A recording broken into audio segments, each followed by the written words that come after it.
This is the first one I'm doing without a lid. How do I look? Let me know.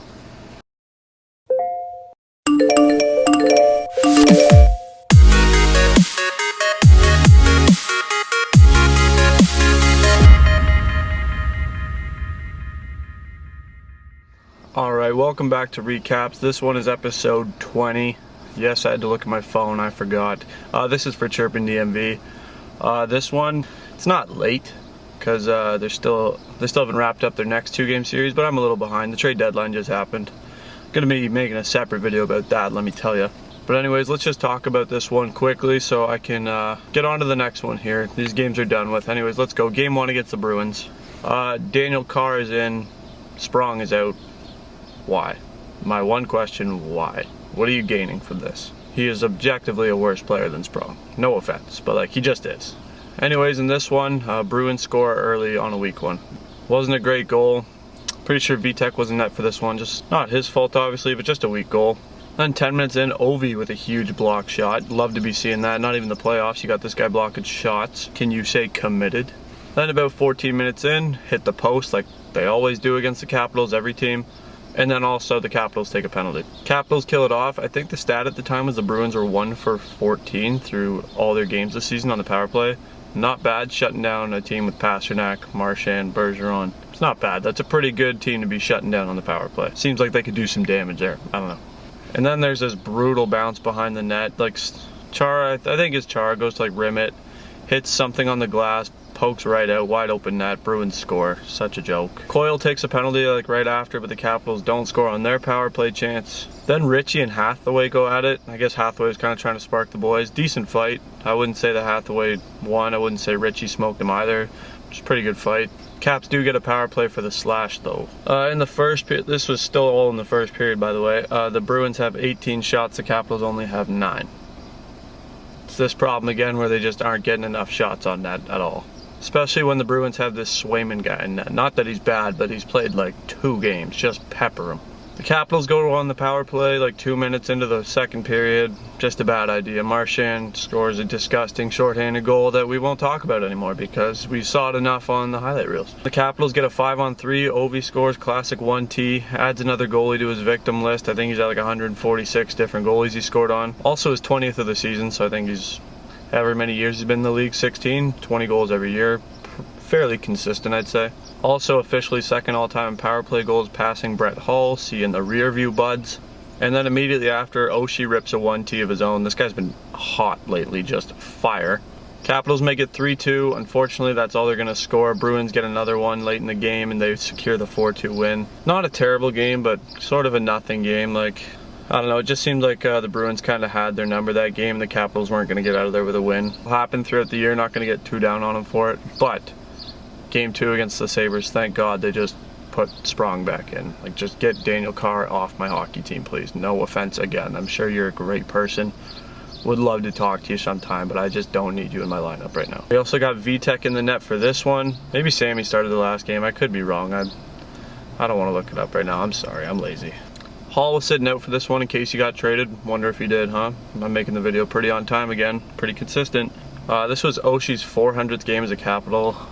Crazy how fast that's gone. I also did just smoke my head off the headrest, if you noticed that. But what a day it was when they got him. I remember reading that. I was like, holy Santa Claus shit, that's dope. He's been unreal ever since. What a trade. Fleece job by the Capitals on that one, and they know a thing or two about fleeced and getting fleeced and just fleece in general. Got some new D pairings in this one. We got Orlov back up top with Carlson. We got Dilly playing with Schultz on the second pairing.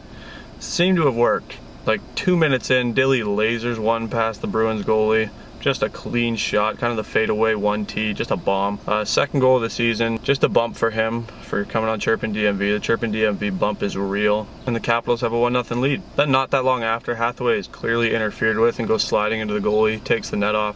They don't blow the whistle for like 2 minutes. I understand they have to touch it, but like, come on. The net was so off. Then the Capitals throw a puck on net. Ovi is working to try and bury this thing, and you could tell right off the rip this guy wanted to score pretty bad. And Middlestat makes a pretty sick move on the Capitals D, but Vanacek's there to make the big save. And then, what did I say? Ovi really wanted to score. It'll go in if he wants to score. He just whips a puck on net from the, not even on net, what am I saying? He just whips a puck from inside the blue line. Goes off Rasmus Dahlin's leg. This guy's having a tough year. Goes off his leg and in the back of the net. Ovi scores. Capitals are up 2-0 now. The Sabres score right near the end of the first period though. Vitek's completely screened. You couldn't see the shot. Was a snipe too, but we have a 2-1 game going into the second. Not long after, Nick Jensen, the kid, he takes a high sticking penalty. But then the Sabres just throw their entire roster on the ice and they get a too many men penalty because they have, again, their entire roster on the ice. Playing 4-on-4 early in the second, 30 seconds into the period, Schultz just snipes. No screen, just walks in, bomb. A couple of D who've been criticized lately, Schultz and Dillon, they really had a great game here. Just exactly what you needed, just a solid bounce back game. I know it's against Buffalo, but you gotta have confidence and this is gonna build that in those two guys. Then Buffalo almost gets a B-way like 5 minutes into the second. Dilly makes a huge poke check to break that up. So again, just good to see him having a good game on both sides of the puck. Then 10 minutes into the second, Schultz thought there was going to be an icing call. Ref didn't call it. Puck gets the middle stab, makes a pretty nice move and snipes it in. We got a 3-2 hockey game now. Then the Sabres get another nice chance, but they hit the Capitals post is what it should just be called. The Washington post. That was quick of me. The Washington Post saves this one again. I also learned, because last time I said that stat without having anything to back it up, in this game, that was their 40th post that they'd hit, the Washington Post, 40 times. That was third in the league, not first. Pretty close though. Then late in the second, Carlson takes a weak hooking call, just kind of whacked the guy, gave him a hooking call, but the Caps kill it off. Then in the third, in what would be Vrana's last goal as a Capital, scores on just a bomb, a classic Vrana bomb, just a 1T. Tough to see, but I mean, what a way to go out. I'll talk about that more in another video though. Then it looks like Kuznetsov scores on a rebound from an Ovechkin shot. Then it looks like Ovechkin scores after he bats it out of midair, and then they challenge it because the Sabres are losers and it's like a 5-2 game. They're like 32nd in rankings and there's 31 teams and they're challenging goals. Granted, it kind of worked because they scored after and made it 4-3, so it got close, but I mean, like, come on, just let Ovi chase a record down. Anyways, goal doesn't count. Capitals win 4-3 over the Buffalo Sabres. It's a lot closer than you'd like, but I mean, it could have been a 5-2 game if their skates weren't half an inch offside. So I mean, you gotta take it with a grain of salt. They didn't play that bad. Capitals, like I said, hold on to win this one to 4-3. So let's get into the things of note. The trade deadline just happened, like I said, and again, I will be doing a separate video on the move they made. They made a couple, but the move they made. Another thing of note, like I said, Oshie has just been red hot. This guy is just absolutely on fire. Apparently Mantha is joining him and Backstrom on the second line. That sounds pretty good to me. I'm pretty happy about that. I'll be totally honest. Like, I love V, but geez, that is a good line.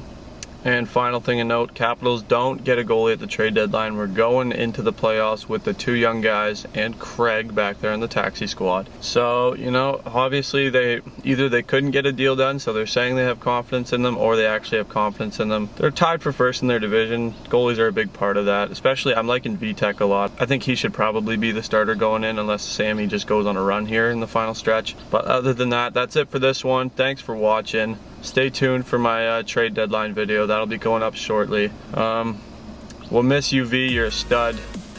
Good luck in Detroit. Welcome, Anthony Mantha. Peace out.